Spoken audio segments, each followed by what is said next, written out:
થરાદ નીચે આ પૂરગ્રસ્ત વિસ્તારની મુલાકાતે કૃષિમંત્રી રાઘવજી પટેલ પહોંચ્યા। ખાનપુર ગામે બેટમાં ફેરવાઈ ગયેલા ખેતરોનું તેમણે નિરીક્ષણ કર્યું। ખેતરમાં પાણી ભરાતા મગફળી સહિતના પાકને મોટું નુકસાન થયું છે।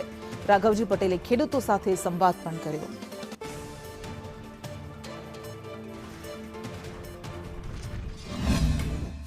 થરાદ તાલુકાના ખાનપુર ગામે અમે ખેડૂતોની ખેતરોમાં થયેલી નુકસાની અંગે અને જે પાણી ભરાયા છે અને પાક એમાં પાણીમાં લગભગ સડી ગયો છે, આ પરિસ્થિતિ નજરે જોઈ છે।